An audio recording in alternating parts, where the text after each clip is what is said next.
Thank you guys for coming. This is my presentation on Johann Sebastian Bach, or J.S. Bach. So some basic information. He was born March 21st, 1685. He was the youngest of 8 children. He was baptized into the church March 23rd, 1685. He was born in Eisenach, which is a town in Thuringia, Germany. Not going to do great on those names, guys. He died July 28, 1750 at the age of 65, and he died because of a stroke caused by pneumonia. Nearing the end of his life, he was actually almost completely blind, which is kind of not fun. Family. His father was also named Johann, which is kind of pretty cool. Johann Ambrosius, pretty cool middle name, who lived to be 49. He was a town and court musician, so kind of following in the footsteps of his father. His mother was named Maria Elizabeth. I'm not even going to try to say her last name. She lived to 50. Of the 8 siblings Bach had, only 5 of them survived. So he was a lucky one. Large families were quite common, as early deaths were pretty prevalent.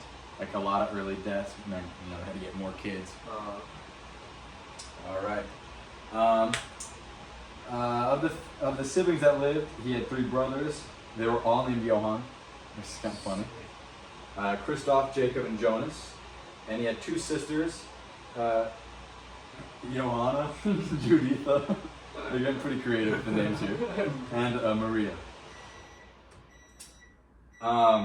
He had 2 wives, Marie Barbara. She was married. They were married in 1702. And she died in 1720. His second wife was named Anna Magdalene.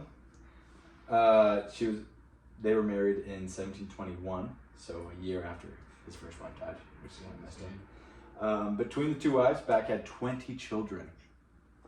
So, game. Personal life continued. Both of Bach's parents died while he was still young, so he didn't really know his parents.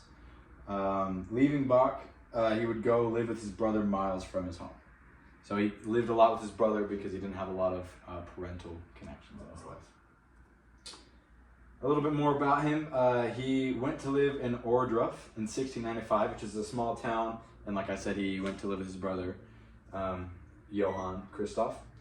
And his brother was actually the town organist. So he was kind of a bit of an influence on Bach. He began to study music. He excelled in the organ, the harpsichord, and the violin. And he sang as a soprano in the choir. Kind of interesting. He moved to a monastery in Lüneburg in 1700. He was then invited to sing in the Matins choir, which is the chamber choir for best singers, because he was a great soprano. So he was introduced to influential noblemen, another organist, which kind of had a positive impact on his playing. The schooling and meeting with other influential musicians, songwriters of Bach, he was set up for his career. These people had a positive influence on his career. He was following in his family's footsteps, kind of like I was saying. His father was the town musician. He applied to be an organist in 1702. And he was unsuccessful at first, but he wasn't willing to give up. And that's what matters. He had that dog in him. You know what I'm saying? He was appointed organist in 1701.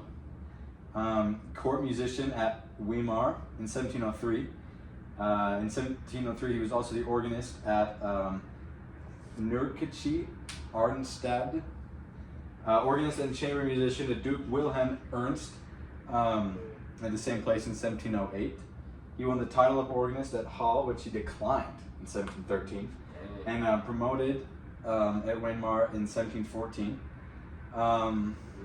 Kapellmeister to Prince Leopold, which is where he was imprisoned for by Duke Wilhelm Ernst. So, I'm not sure. So, the era that Bach was a part of was the Baroque era. He was a choir master. He saw talent. Or a choir master, saw talent and sent Bach to the monastery, which is where he became the soprano. In 1700. First musician career was like when he started playing and became the court musician and like the organist in 1702. He had his first child in 1708, and he entered candidature for cantorate at Leipzig, 1722. All right, how are we looking on time? 5 minutes. Okay, so we're getting close. So some of his compositions, first published, he had partitas. I think that's how you say it. Partita. I don't know, but that was the name for single instrument pieces of music. But Bach and a couple other students used it to title their works for like collections of his musical pieces. So that's what they kind of switched the definition, made it their own. He had compositions of all sorts for voice, the organ, keyboard, chamber works. He had works for orchestra, obviously, canons, and he had some other random works. Total compositions, guess. What would you guys guess is like kind of a good range? 1,100. That's exactly right, actually. Over 1,100 works. That's pretty crazy. Yeah. That's pretty crazy. Very prolific. These are just some of his more modern, compositions. These are just some videos you can find on YouTube. We're a little short on time, so I'm gonna have to skip over those. Actually, let's watch this one and see if this will work. Shoot, didn't you do the tune for Young Dumb and Broke? He did not. Young Dumb? Yeah, I know. He didn't do that. No. Okay. Oh, yeah. Yep. This is Yo-Yo Ma. Yo-Yo Ma. Wait, this is Exactly. Bach? Yeah. Yeah, cool. Oh, interesting. It's not playing on the TV, but you can Is see this right there. Bach? This is Bach. Ah. One of his more popular works. It's his cello suite number 1, the Prelude. All right. Beautiful song. If you want to check that one out. All right. All